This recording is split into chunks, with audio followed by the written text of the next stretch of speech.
les Français, les journalistes, les policiers sont en deuil. Hier a été une journée noire, de celle scellée à jamais dans l'histoire d'une nation. Hier, 12 personnes, 11 hommes et une femme, 10 journalistes et 2 policiers sont morts. Pourquoi est la question qui nous vient à l'esprit. Pourquoi un attentat dans les locaux de Charlie Hebdo? Pourquoi un tel carnage, une telle barbarie? Selon les éléments de l'enquête, la rédaction de l'hebdo satirique a été victime de la folie des djihadistes. L'extrémisme religieux a tué le talent, a fait taire la liberté de la presse, a assassiné la presse et l'expression.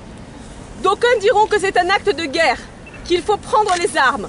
Mais nous les journalistes, quels que soient nos médias, l'écriture, le son, l'image, le dessin, nous ne sommes ni des guerriers ni des tueurs. Nos mots peuvent faire mourir, mais mourir de rire. Et c'est bien là la force d'Honoré, de Wolensky, de Tinius, de Cabu, de Charb. Certains étaient bien connus dans la région pour être des habitués du salon de la caricature, du dessin de presse et d'humour de Saint-Just. Proches du public, toujours le sourire aux lèvres et la gentillesse en bandoulière. Depuis 24 heures, tout a été dit, par des proches des dessinateurs, par les élus, par les spécialistes. Dans ce flot de paroles, je retiendrai ces quelques phrases de Laurent Geoffrin, le directeur de la rédaction de Libération. Les dessinateurs de Charlie, depuis un demi-siècle, illustrent tous les jours la raison d'être de la presse. Savoir et juger, débusquer les ridicules et les injustices, se hâter d'en rire, pour ensuite les combattre, mesurer en même temps la vanité du monde.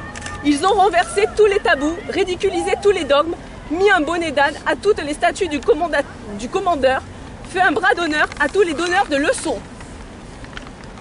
Si nous vivons avec moins de préjugés, moins de censure, moins de corsets et de principes désuets, avec un peu plus d'autonomie, de libre arbitre, d'humour, c'est aussi grâce à ce gang de viveurs tonitruants et chaleureux, qui ont toujours préféré un bon mot à un renoncement et qui l'ont payé de leur vie.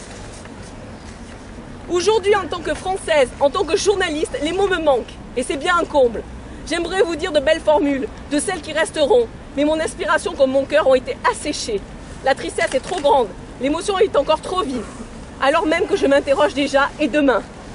Nous devons continuer à exercer notre métier, sans contrainte, sans censure, sans autocensure.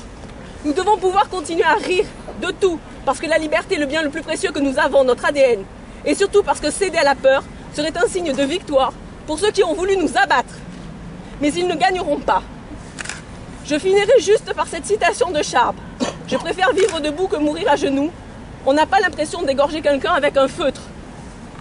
Aussi, je vous propose en signe d'hommage pour ces victimes et de protestation unitaire, mais silencieuse, contre cette liberté de la presse qu'on bâillonne, à vous, confrères journalistes, de lever vos cartes de presse et à tous les participants de lever un stylo en signe de protestation.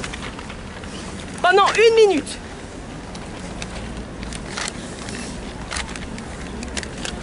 Tous levés pour Charlie.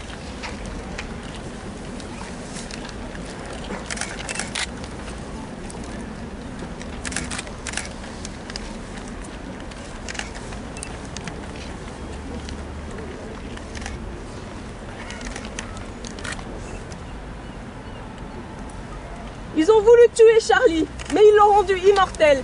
Dans nos esprits partagés, entre l'écœurement et la colère, dans nos cœurs ravagés de douleur et de chagrin. Nous sommes tous des Charlie. Un autre rassemblement est organisé samedi à 15 h, place de la République, où vous êtes tous conviés.